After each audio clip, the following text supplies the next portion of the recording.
बहुत समय बाद की बात है। दुनिया में फितना, जुल्म और गुमराही बहुत बढ़ चुकी होगी। लोग दीन से दूर हो चुके होंगे, सच्चाई को छोड़कर दुनियावी लालच में पड़ गए होंगे।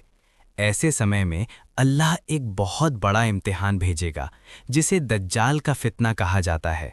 दज्जाल का असली नाम मसीह उद दज्जाल बताया गया है। दज्जाल का मतलब होता है बहुत बड़ा झूठा और धोखा देने वाला।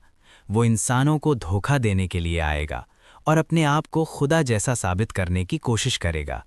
हदीसों में बताया गया है कि दज्जाल एक इंसान होगा, लेकिन अल्लाह उसे बहुत बड़ी आजमाइश के तौर पर दुनिया में भेजेगा। वो अचानक दुनिया के सामने नहीं आएगा, उसका निकलना एक खास जगह से होगा।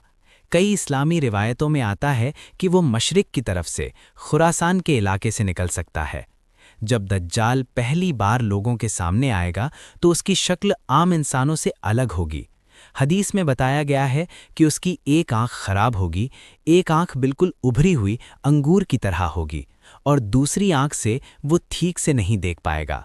उसके माथे पर काफिर लिखा होगा, जिसे हर मोमिन पढ़ सकेगा, चाहे वो पढ़ा लिखा हो या नहीं। दज्जाल बहुत ताकतवर और चालाक होगा। अल्लाह उसे ऐसी ऐसी चीज़ें दिखाने की ताकत देगा जो लोगों को चौंका देंगी। वो आसमान को हुक्म देगा और बारिश होने लगेगी। वो ज़मीन से कहेगा कि फसल उगाओ और ज़मीन हरी भरी हो जाएगी। जो लोग उस पर ईमान ले आएंगे उन्हें वो बहुत सारी दौलत, खाना और आराम देगा। लेकिन जो लोग उस पर ईमान नहीं लाएंगे उन्हें वो सख्त सज़ा देगा। उनकी ज़मीन बंजर हो जाएगी, उनके पास खाने को कुछ नहीं बचेगा। इसी वजह से बहुत से लोग मजबूरी में उसके झांसे में आ जाएंगे। दज्जाल के पास जन्नत और जहन्नुम जैसी दो चीज़ें होंगी, लेकिन असल में जो चीज़ जन्नत जैसी दिखाई देगी वो जहन्नुम होगी, और जो जहन्नुम जैसी दिखाई देगी वो असल में जन्नत होगी। वो लोगों को धोखा देने के लिए इनका इस्तेमाल करेगा। दज्जाल पूरी दुनिया में घूमेगा, वो बहुत तेज़ी से सफ़र करेगा। हदीस में आता है कि वो ऐसे चलेगा जैसे तेज़ हवा बादलों को धकेलती है। बहुत कम समय में वो एक शहर से दूसरे शहर पहुंच जाएगा। लेकिन दो शहर ऐसे होंगे जहां दज्जाल कभी दाखिल नहीं हो पाएगा। ये शहर होंगे मक्का और मदीना। इन शहरों की हिफाजत के लिए अल्लाह फरिश्तों को खड़ा कर देगा। जब दज्जाल मदीना के पास पहुंचेगा तो ज़मीन 3 बार ज़ोर से हिलेगी और मदीना में मौजूद सारे मुनाफिक लोग बाहर निकलकर दज्जाल के साथ चले जाएंगे। उस समय मुसलमानों के लिए सबसे बड़ी परीक्षा होगी। बहुत से लोग उसके झूठे चमत्कार देखकर गुमराह हो जाएंगे, लेकिन जो सच्चे मोमिन होंगे, जो कुरान और हदीस पर मजबूत ईमान रखते होंगे, वे दज्जाल के फितने से बच जाएंगे। जब दज्जाल का फितना फैलना शुरू होगा तो पूरी दुनिया में डर और हैरानी का माहौल होगा। लोग उसके करिश्मों को देखकर हैरान रह जाएंगे। बहुत से लोग समझ ही नहीं पाएंगे कि ये सब एक बहुत बड़ा धोखा है। दज्जाल के साथ एक बड़ी फौज होगी। हदीस में आता है कि उसके साथ हजारों लोग होंगे जो उसकी बातों पर यकीन कर लेंगे। खासकर कुछ ऐसे लोग भी होंगे जो उसके झूठे दावों को सच मानकर उसका साथ देंगे। धीरे धीरे उसका असर दुनिया के अलग अलग हिस्सों में फैलने लगेगा। जहां जहां दज्जाल जाएगा वहां वो लोगों के सामने अपने झूठे चमत्कार दिखाएगा। वो किसी इंसान को बुलाएगा और कहेगा कि अगर मैं तुम्हें मारकर फिर जिंदा कर दूं तो क्या तुम मुझ पर ईमान लाओगे। फिर वो उस इंसान को मार देगा और अल्लाह की इजाज़त से उसे दोबारा जिंदा कर देगा। लोग ये देखकर दंग रह जाएंगे और बहुत से लोग उसके झांसे में आ जाएंगे। लेकिन जो सच्चे मोमिन होंगे वे समझ जाएंगे कि ये सब अल्लाह की तरफ से एक इम्तिहान है। वे दज्जाल को पहचान लेंगे क्योंकि उन्हें नबी सल्लल्लाहु अलैहि वसल्लम की बताई हुई निशानियां याद होंगी। उस समय दुनिया में खाने पीने की चीज़ें बहुत कम हो जाएंगी। एक साल ऐसा आएगा जब बारिश बहुत कम होगी, फिर दूसरा साल आएगा जब बारिश और भी कम हो जाएगी, तीसरे साल तो लगभग बारिश ही बंद हो जाएगी। ज़मीन सूख जाएगी, फसलें ख़त्म हो जाएंगी और लोग भूख से परेशान हो जाएंगे। ऐसे मुश्किल समय में दज्जाल लोगों को लालच देगा। वो कहेगा कि जो लोग मुझे अपना रब मान लेंगे उन्हें मैं खाना दूंगा, दौलत दूंगा और उनकी ज़मीनों को हरा भरा कर दूंगा। बहुत से लोग भूख और गरीबी की वजह से उसके सामने झुक जाएंगे, लेकिन जो लोग अल्लाह पर सच्चा ईमान रखते होंगे वे हर मुश्किल सह लेंगे, मगर दज्जाल की बात नहीं मानेंगे। वे जानते होंगे कि असली ताकत सिर्फ अल्लाह के पास है।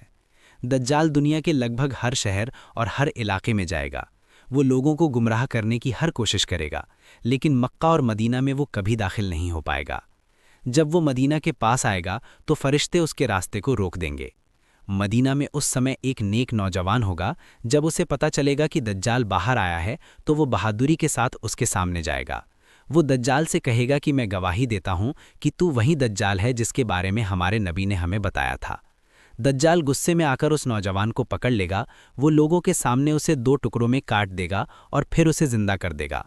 लेकिन जब वो नौजवान जिंदा होगा तो वो और भी ज़्यादा मजबूती से कहेगा कि अब तो मुझे पूरा यकीन हो गया कि तू ही दज्जाल है।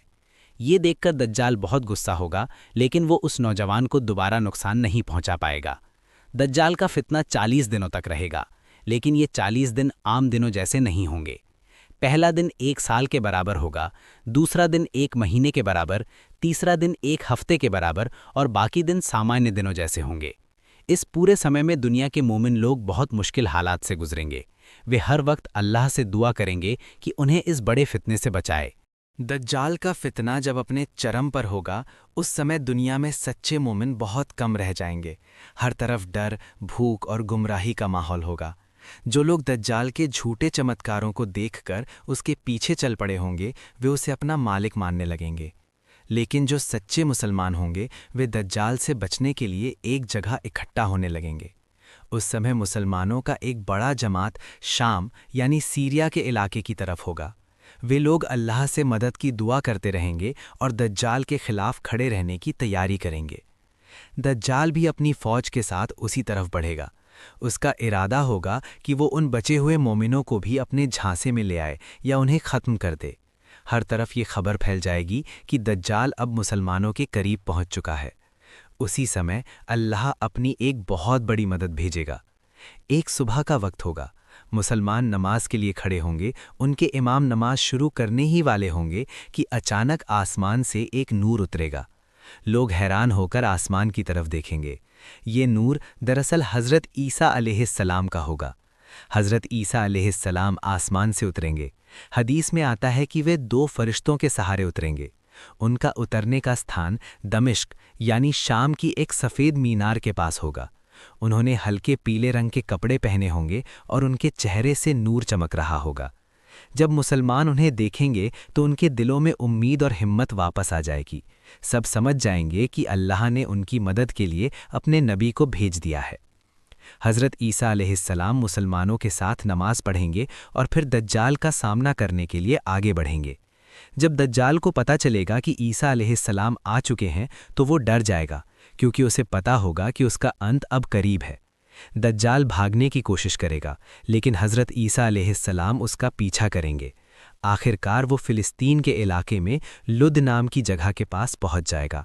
वहीं हज़रत ईसा अलैहिस्सलाम दज्जाल को पकड़ लेंगे और उसे ख़त्म कर देंगे। जैसे ही दज्जाल मरेगा, उसका पूरा फितना ख़त्म हो जाएगा। जो लोग उसके झूठे दावों में फंस गए थे, उन्हें समझ आ जाएगा कि वो सिर्फ एक बड़ा धोखेबाज था। दुनिया में फिर से सुकून और अमन का दौर शुरू होगा।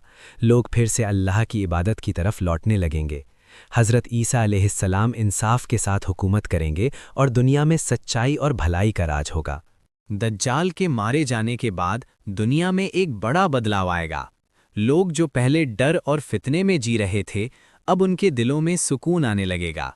हज़रत ईसा अलैहिस्सलाम इंसाफ और सच्चाई के साथ लोगों की रहनुमाई करेंगे।